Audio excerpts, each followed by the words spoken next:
nous avons un grand pays et nous avons tant de ressources où chacun peut se retrouver. Et revenez dans notre pays, chacun va occuper le poste qu'il peut occuper pour trouver... Aucun pays ne peut se développer sans sa diaspora consciente.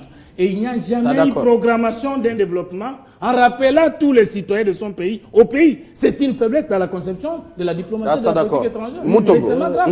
Mathieu, je suis un peu ébahi avec le propos de l'honorable. Ébahi comment? C'est son point de vue. Non, mais comment l'honorable peut dire que le Congo ne va pas évoluer avec le principe de réciprocité? N'avez-vous pas suivi aux États-Unis? Il arrive dire qu'ils ont besoin des États-Unis qui seront respectés par les pays amis et craints par leurs adversaires.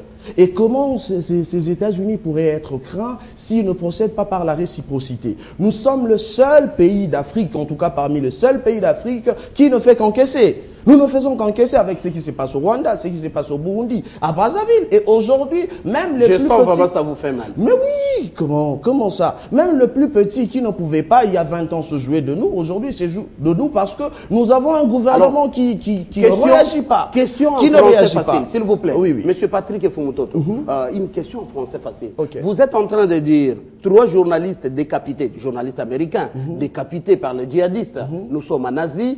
Que doivent faire les Américains? Chercher des djihadistes ou des islamistes les décapités ou comment? C'est très simple, mais revenez. Je ne comprends pas. Lorsque dans un pays de l'Afrique, on a tué les journalistes français, Ghislain Dupont et l'autre Claude. Mais vous voyez l'intervention de la France pour dire là où les nôtres ont laissé leur peau, et nous allons montrer à la face du monde que nous ne tolérons pas ça. Donc, nous ne pouvons jamais accepter que le Congo soit le pasteur dans le Conseil des Nations, qu'on continue à nous tuer. Non, nous ne pouvons pas accepter ça. Et en plus de cela, le peuple congolais est resté orphelin. Non. Le peuple, il faut sortir. Lorsque vous arrivez même ici à Brazzaville ou dans le pays qui nous environne, le peuple congolais n'a aucun soutien de son gouvernement. Et en plus, je vous rencontre par rapport à la question... Est-ce que vous pouvez prouver ce que vous dites? Mais oui, les Congolais qui étaient violés à Brazzaville, le film a circulé le monde entier. Le monde entier. Et vous n'avez pas vu dans les réseaux sociaux... Équilibre de la parole. N'avez-vous pas vu dans les réseaux sociaux dire que voilà... Il n'y aura jamais équilibre de la parole. Quand on est responsable, on ne peut pas se mettre à agir d'une manière irresponsable. Le principe de réciprocité, c'est l'irresponsabilité. Il ne faut pas que, puisqu'on a attaqué le Congolais à Brazzaville, que nous puissions demander à tous les Congolais de traverser pour aller se battre. Ça, c'est l'irresponsabilité. Qui a dit ça? Donc, nous ne pouvons pas. Si c'est ça, la réciprocité, on n'applique pas cette responsabilité. D'accord. Mais quand même, tous, on est d'accord. Il est avec nous déjà Yves Kisombe. C'est tout le monde qui déplore ces actes de xénophobie à Durban, cette ville à l'est de l'Afrique du Sud. Un mot en quelques secondes.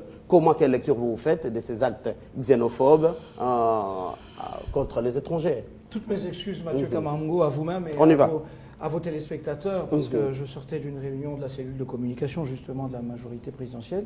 Alors, je crois qu'il se passe des choses extrêmement graves en Afrique du Sud et parfois, souvent, même ailleurs dans le monde, qui, curieusement, attirent moins l'attention de certaines ONG, des officiels d'autres pays, etc.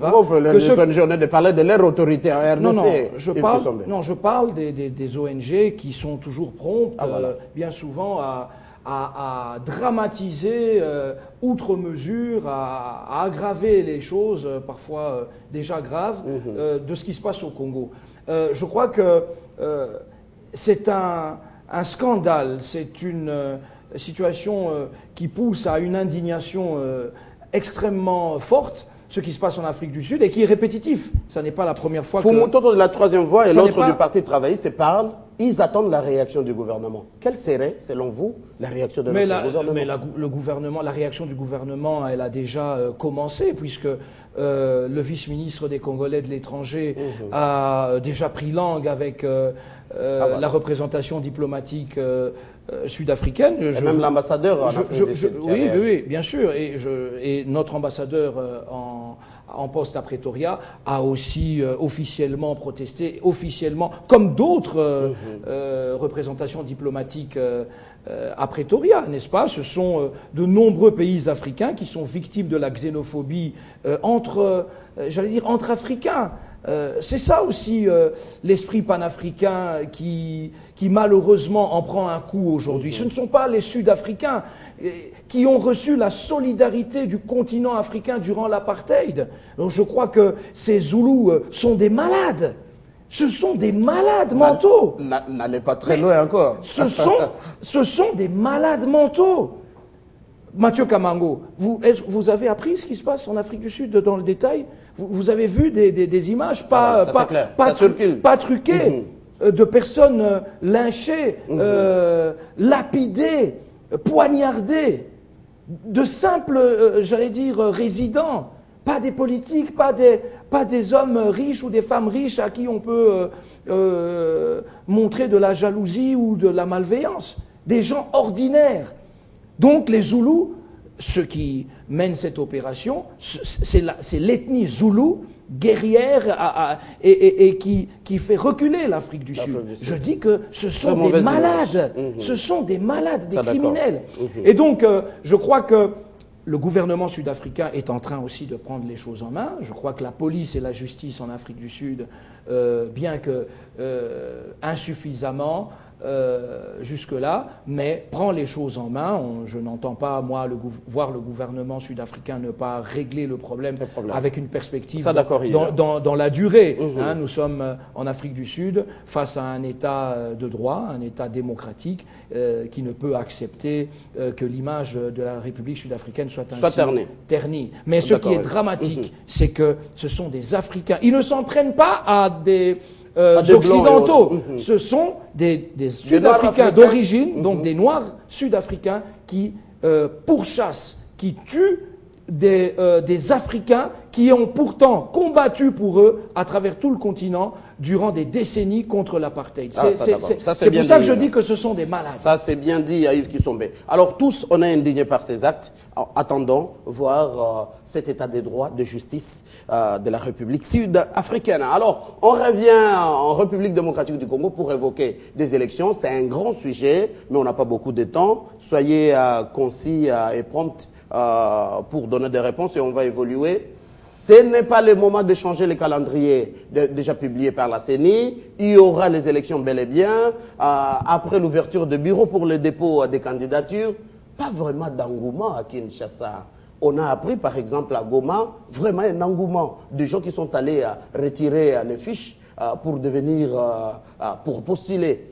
Vous êtes député national. Et en ce moment même, le vice-premier ministre en charge de l'Intérieur est en train de répondre à une question du député honorable Lutundula sur la sécurisation de ces élections et sur l'organisation. Ça se passe comment? Merci beaucoup, Mathieu. Moi, personnellement, c'est une question très globale. Je ne vois pas un problème. Pourquoi je ne vois pas un problème? Puisque dans ce pays, sur votre table, les débats ont été houleux en ce qui concerne les élections, en ce qui concerne le calendrier global. Le calendrier global n'est pas venu pour rien, puisqu'il y avait un calendrier partiel que tout le monde a contesté. Ils attendaient un calendrier global. Maintenant, le calendrier global est là. Soyez pragmatique. Sous la discrétion de la CENI, dans son indépendance. Mais soyez pragmatique. Pragmatique, ça veut dire quoi? Ça veut dire d'avril 2015 jusqu'en décembre 2016, aurez-vous déjà tout fait? On va aux élections. Mathieu, je vous dis, les élections, c'est une compétition. Et ceux qui seront distraits, ils vont rester. Mais les élections sont en train de partir. C'est une compétition. Nous allons aux élections et il y en aura. Et je vois l'opposition qui veut réagir. Mais le problème, c'est lequel? Vous savez que sur ce plateau, nous avons longuement discuté sur le mandat de 5 ans. Il faut être réaliste. Voilà. Et je disais ici qu'il ne faut pas donner le mandat par imitation. Puisque la France a 5 ans, puisque les États-Unis ont 4 ans, donnons aussi 5 ans. Non, il faut tenir compte de la réalité du pays. Ça veut dire? Et ça veut dire quoi? Probablement. Lorsque vous donnez à un chef d'État un mandat de 5 ans, ça veut dire quoi? Retenez que si c'est un nouveau chef d'État, il doit avoir au moins une année d'installation. Il lui reste 4 ans. Il doit avoir peut-être une année de prise de contact. Il ne peut pas le faire avant quand il est déjà candidat. Mais il va le faire. Est-ce qu'il connaît qu'il sera chef d'État? Mathieu, est-ce que tu connais que tu seras chef d'État demain? Tu ne le connais pas. Alors, ça fait déjà 2 ans perdus. Il a peut-être une année de travail. Et puis la 4e année, connaissant la mentalité congolaise, ce sont les agitations. La 5e année, c'est la campagne. Alors, autrement dit, c'est-à-dire que vous on donnez vous fait perdre 5 ans sans rien faire. Oui, et vous lui donnez seulement 1 année de travail. Et il faut être réaliste dans ce que vous faites. Aller jusqu'au bout, ça veut dire quoi? Aller jusqu'au bout, qu'est-ce que ça veut dire? Ça veut dire que lorsque nous allons aux élections maintenant, les élections ont commencé maintenant, puisque tout le monde en a voulu, donc que personne ne vienne pas s'opposer pour dire qu'il n'y aura pas élection. Nous allons aux élections, le débat est roulé au Parlement, il y a ceux qui commencent maintenant à reculer, ne reculez plus. Allons aux élections. C'est les élections où le peuple a déjà son pouvoir entre les mains. Il va le donner à qui il veut et nous allons de l'avant. D'accord, honorable. Vous allez prendre la parole. On ne se prend pas au mot. On évolue, on répond à la question. C'est comme si, malgré cet engouement, il y a un désistement de l'opposition Fumutot. Non, c'est mal posé les problèmes. La CENI, en publiant le calendrier global, a publié aussi 23 contraintes. Le président de la République, en promulguant la loi sur les termes malpropres, le découpage territorial, sans décentralisation préalable, a ajouté la 24e contrainte. Maintenant, l'abbé Malouma le jure par la vérité et la loi pour respecter le calendrier global. Nous nous posons d'abord question. C'est ça qu'il doit faire. À un calendrier global, un financement global. Les 24 contraintes sont déjà élaguées. Nous allons aux élections. L'opposition n'a pas peur des élections. Première chose. Deuxième chose.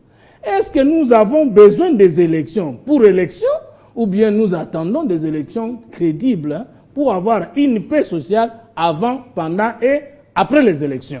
Mais l'abbé Malouma a organisé les élections en 2006. Et après, il nous a conduits aux guerres.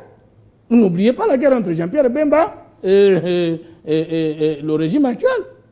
Le pasteur Ngoï Moulunda nous a défiés de cette manière-là. Il a produit des élections chaotiques qui ont conduit aux concertations, au gouvernement de cohésion. N'oublions pas. Donc, nous savons que les dirigeants de la CENI jouent toujours. Il ne faut pas jeter tout en mer, quand même. Il y a eu vous m'avez posé la question de notre point de vue. Je suis en train de faire le point de vue. Deuxième élément. Lorsqu'on dit que l'État n'est pas une ressource, ce n'est pas un facteur, ça veut dire que celui qui peut devenir chef de l'État au Congo ne le savait pas. Mais c'est une insulte à l'endroit de tous les chefs de l'État congolais et africains. Ça veut dire que vous ne savez pas que vous allez devenir chef de l'État, vous l'apprenez quand vous le devenez. Mais c'est grave. Parlons processus électoral. Pourquoi on a créé des partis politiques? Mais c'est pour préparer les dirigeants. Parlons processus électoral. Je suis dans le processus. Alors, ça, c'était son point de vue. Merci. Alors, voilà le problème de fond qu'il faut poser. Qui va aux élections? Les partis politiques. Est-ce qu'au Congo, nous avons des partis politiques? Nés de quelle idéologie, protégeant quel intérêt, nés de quelle lutte et avec quel projet de société? Je vous reformule la même question, mais autrement. Vous allez répondre rapidement. C'est que pour l'abbé Apollinaire Malou, président de la CENI, les élections, le respect du calendrier global. Pour vous de l'opposition, oui, les élections, en élaguant certaines élections ou en les repoussant. Non, mais nous disons, voici la question simple. C'est ça la contradiction. Lutundula qui a soulevé la question de savoir s'il y aura oui ou non les élections, il n'est pas de l'opposition. Adolphe Mouzitou qui a publié deux tribunes, la première, la RDC, un État sans province, et la deuxième, un État sans province, et la deuxième, un État sans budget, a posé des questions de fait si le financement de l'installation des nouvelles provinces. Pourquoi vous ne voulez pas répondre aux questions de fond et vous prétendez être génie dans les questions de forme? La réponse. Vous êtes également de l'opposition, Patrick Mutombo. Vous êtes du Parti travailliste. Cette contradiction de la CENI qui fait les élections, toutes les élections, et vous de l'opposition qui voulez des élections partielles. Mathieu, je tiens d'abord à préciser que c'est au niveau de l'opposition qu'on avait demandé le calendrier global. Ça, c'est vrai. Et que lorsque Malouma a présenté son calendrier, c'est commencé par lui, l'histoire de 23 contraintes. Alors nous pensons aujourd'hui qu'il est plus responsable pour lui, dès lors qu'il nous affirme qu'il y aura élection à tous les niveaux. Préalablement, il va de son intérêt de pouvoir, à ce jour, nous fixer sur le sort de 23 contraintes. En fait, c'est lui qui dit une chose et son contraire. Vous ne pouvez pas dire que voilà, nous allons passer aux élections, mais il est possible que nous rencontrions, voilà des contraintes auxquelles nous serons butés. Et aujourd'hui, il revient... Ce n'était pas pragmatique. Il revient de, nous ne savons d'où, Alors directement avec un discours très arrogant à l'égard des opposants, il dit voilà, nous irons aux élections, arrêtez de vous distraire, arrêtez de faire n'importe quoi. Non, je parle de monsieur l'abbé Maloumalou. Donc l'irresponsabilité n'est pas à être constatée du côté de l'opposition.